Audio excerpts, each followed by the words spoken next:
안녕하세요. 이번 주 저널클럽 발표를 맡게 된 김정민입니다.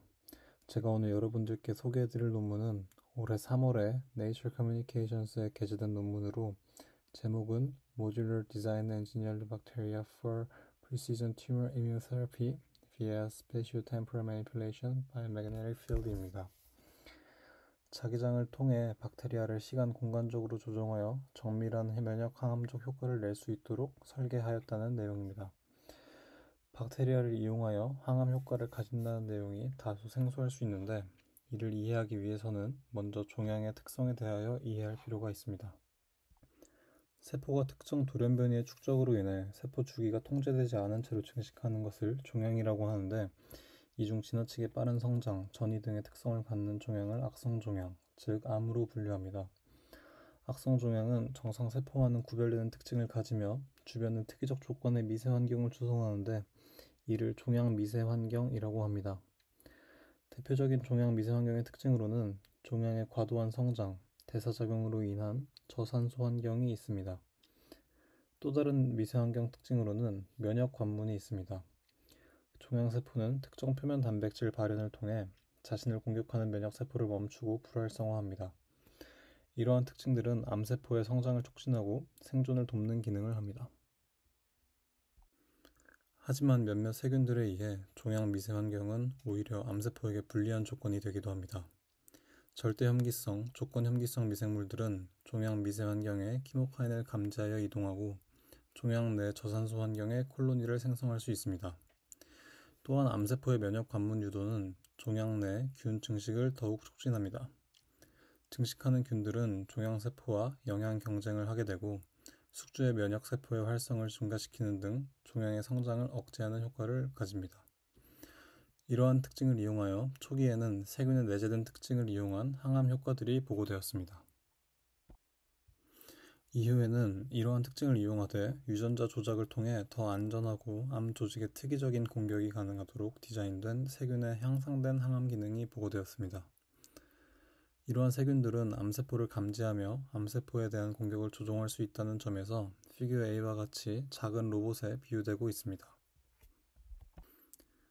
또한 최근 급속도로 발전하고 있는 나노 기술이 세균을 이용한 암치료와 융합되며 이전보다 더 정교한 세균 조종 및 종양세포 공격이 가능하게 되었습니다. 이전에는 균의 특정 기능을 도입하기 위해 유전자 클로닝을 통해 디자인했다면 최근에는 왼쪽 그림과 같이 세균 외벽에 앱타머를 결합하거나 오른쪽 그림과 같이 외부에서 합성한 항체를 결합시키는 등 여러 새로운 결과들이 보고되어 있습니다. 참고로 오늘 소개해드리는 논문 또한 이러한 기술을 이용하여 세균 외벽에 나노 입자를 결합하여 실험을 진행했습니다.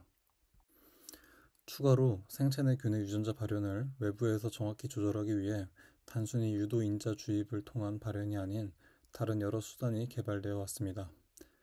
그림과 같이 외부에서 숙주의 특정 신체 부위에 근적외선을 주사함으로써 세균 내부의 광반응 프로모터에 의해 발현이 일어나도록 한 사례가 대표적인 예시입니다. 하지만 이 경우 근적외선이 몇 밀리미터 이내까지만 투과 가능하다는 한계가 있기에 저자들은 외부 신호로서 자기장이 가장 적합함을 주장했습니다. 이제 본 논문의 실험 디자인 및 결과를 소개해 드리겠습니다. 저자들은 종양 치료를 목표로 하기 위해 세균의 여러 가지 장치들을 모듈처럼 결합함으로써 시공간적 조종이 가능한 균주를 디자인하였다고 주장했습니다. 먼저 전체 디자인을 간단히 소개해드리고 각 모듈에 대한 실험을 설명해드리겠습니다. 먼저 그림의 1번 부분은 암세포를 탐색하는 모듈입니다. CLYA 단백질은 세균 외벽에 특정 단백질을 디스플레이하는 기능을 하고 HLPA라는 암세포 결합 단백질을 합성하여 결과적으로 세균이 암세포에 결합하도록 하였습니다. 그리고 2번 부분은 외부 신호를 받아들이는 모듈입니다. Fe3O4 나노 입자를 세균 외벽에 결합시켜 외부 자기장에 반응하도록 디자인되었습니다. 외부에서 자기장을 걸어주면 Fe3O4 나노 입자가 진동하여 온도가 올라가게 되고 이는 3번 부분에 CY5의 형광을 유도하여 세균의 위치를 확인할 수 있게 합니다.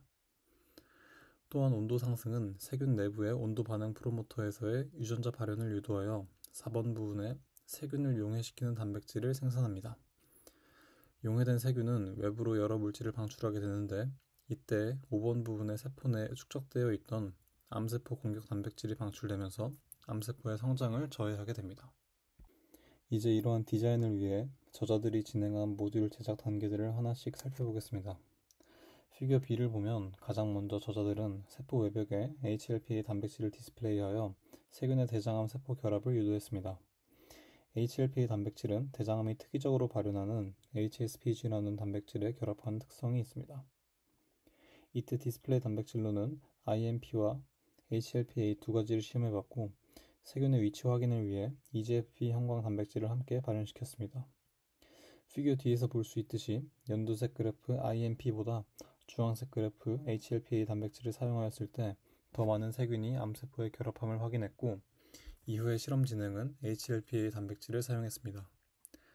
피규어 2의 빨간 박스 그림에서 보이듯 실제로 대장암세포 HCT116 근처에서 세균의 형광이 관찰됨을 확인하기도 했습니다. 두 번째로 저자들은 세균 외벽에 Fe3O4 나노 입자를 결합시켰을 때 실제로 외부 신호에 맞춰 온도가 상승하는지 확인했습니다. 이를 위해 먼저 Fe3O4에 리피드 모노레이어를 코팅하고 결합을 위해 리피드 끝부분에는 DBCO라는 결합기를 붙였습니다.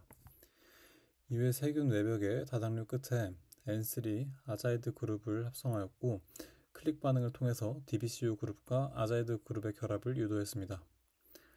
이를 통해 저자들은 피규어 B의 전자현미경 사진에서 볼 수 있듯 Fe3O4 나노 입자들이 세균 외벽에 결합하였음을 확인했습니다. 그리고 저자들은 결합한 나노 입자가 실제로 외부 자기장 신호에 따라 온도 상승을 유도하는지 확인하는 실험을 진행하였고 피규어 D처럼 실제로 온도 상승을 확인하였으며 피규어 F에서 보듯 자기장 신호의 ON/OFF를 통해 온도 상승과 하강을 반복적으로 진행할 수 있음을 확인했습니다. 최종적으로는 첫 번째 모듈과 함께 세균에 접목하여 암세포에 결합한 세균이 종양 부근의 온도를 상승시키는지 확인했고 가장 오른쪽 그림의 빨간색 화살표 부분처럼 암세포 부근의 온도가 42도까지 상승함을 확인했습니다.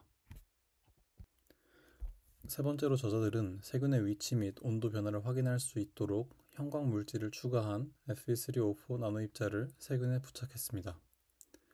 이를 위해 저자들은 온도 민감성을 가진 리피드 사이에 CY5.5라는 형광 물질과 BHQ라는 나노 입자를 함께 배치하였습니다. 빨간 박스 부분을 보시면 37도의 체온에선 CY5.5의 형광이 근접한 BHQ3에 의하여 퀸칭되지만 온도를 42도까지 상승시킬 경우 온도 민감성 리피드의 구조가 변하며 사이에 배치되어 있던 입자쌍이 확산됩니다. 결국 BHQ3와 CY5.5 사이의 거리가 멀어지면서 퀸칭이 일어나지 않게 되면 CY의 형광이 관찰됩니다. 저자들은 피규어 F와 같이 단시간의 고온 유지에도 형광이 관찰됨을 확인했고 피규어 G의 G4 그룹에서와 같이 종양 부근에서 형광이 발생함을 확인했습니다. 피규어 G의 윗줄 사진은 암세포의 분포이고 아랫줄 사진이 CY의 온도 민감성 형광 분포를 나타낸 사진입니다. 네 번째와 다섯 번째 모듈을 위해 저자들은 CD47 나노바디라는 단백질과 BLP라는 세균 용해 단백질 유전자를 클로닝하였습니다. CD47 나노바디는 암세포에 대한 숙주의 면역 반응을 유도하는 단백질입니다. 피규어 A를 보시면 먼저 CD47 나노바디는 IPTG를 통해 발현을 유도하여 세포 내에 축적해놓고 이후에 온도 민감성 프로모터에 의해 발현되는 BLP는 세균을 용해하는 단백질이기 때문에 결과적으로 온도 상승 시 CD47 나노바디 단백질이 외부로 방출되도록 디자인하였습니다. 실제로 자기장 신호가 만드는 온도 변화가 세포의 용해를 일으키는지 확인하기 위해 저자들은 자기장 신호를 받은 세포들을 배양하여 CFU를 계산함으로써 피규어 F의 빨간 박스와 같이 실제로 많은 세포들이 자기장 신호에 의해 용해되어 콜로니 수가 감소함을 확인했습니다. 마지막으로 저자들은 실제로 앞서 소개한 모듈들이 접합된 세균이 항암 효과를 나타내는지 확인하기 위해 인비보 실험을 진행했습니다. 쥐의 대장에 종양을 이식하고 두 차례에 걸쳐 세균 치료를 진행하고 종양의 성장 혹은 사멸 여부를 확인했습니다. 피규어 B는 치료 후 암세포 분포를 촬영한 것인데 G6 그룹을 보시면 다른 그룹과는 확연하게 암세포의 성장이 적거나 검출되지 않음을 확인할 수 있습니다. 위에 G2 그룹 또한 비슷하게 암의 성장에 저해되었는데 G2 그룹은 CD47 항체를 투여한 그룹입니다. 직접적인 항체 투여는 피겨 2의 왼쪽 빨간 박스에서 볼 수 있듯 적혈구의 수를 감소시키는 부작용이 있었습니다. 반면 저자들이 디자인한 세균으로 치료한 결과에선 오른쪽 빨간 박스에서 보이듯 적혈구의 수가 감소하지 않음을 확인할 수 있었습니다. 저자들은 추가로 Fe3O4 나노 입자가 강자성체 힘을 이용하여 일정한 방향의 외부 자기장을 통해 세균을 암조직 방향으로 이동시키는 실험을 진행했습니다. 먼저 피규어 A와 같이 디자인한 세균이 일정한 자기장 신호에 반응하여 이동하는지 확인하기 위해 막을 지난 균의 수를 세는 실험을 진행했습니다. 저자들은 피규어 B의 결과에서 볼 수 있듯 자기장에 의해 세균이 이동함을 확인했습니다. 이후에는 쥐의 체내에서도 세균이 암세포 부근으로 이동할 수 있는지 확인하는 실험을 진행했습니다. 피규어 G처럼 종양을 이식하고 세균을 주입한 후 종양 부근에 4시간 동안 자기장을 유도했습니다. 이후 종양 내 균의 수를 비교해 봤을 때 피규어 H와 같이 자기장 신호를 준 경우에 세균의 수가 증가함을 확인했습니다. 마지막으로 저자들은 지금까지의 모듈과 자기장을 이용한 균의 이동 유도까지 모두 활용하여 항암 효과를 확인했습니다. 피규어 A와 같이 종양 이식 후에 균을 주입하고 자기장을 이용하여 균의 이동을 먼저 유도한 후 온도 상승을 통해 균의 용해를 일으켰습니다. 피규어 C에서 볼 수 있듯 종양의 부피가 점점 감소함을 확인할 수 있었고, 또한 D와 E에서 볼 수 있듯 균의 이동 없이 용해만 진행한 그룹에 비해 종양의 질량 감소, 쥐의 생존율 증가를 확인할 수 있었습니다. 피규어 F에서 볼 수 있듯 적혈구의 수도 정상 상태를 유지함을 확인했습니다. 디스커션 파트입니다. 저자들은 박테리아의 치료적 효과를 위해선 시공간적 조종이 가능한 유전자 발현이 중요하며 이에 대해 자기장 신호가 이상적임을 언급했습니다. 하지만 자기장 신호에 직접적으로 유도되는 프로모터가 없기 때문에 열 민감성 프로모터와 연결할 수밖에 없다는 한계가 있음을 언급했습니다.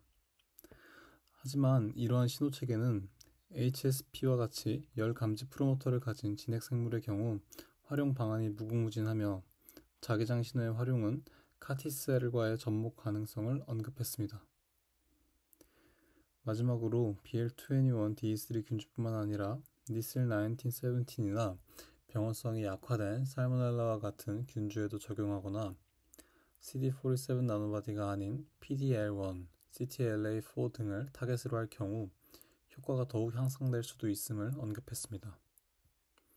이상으로 논문 소개를 마치겠습니다. 감사합니다.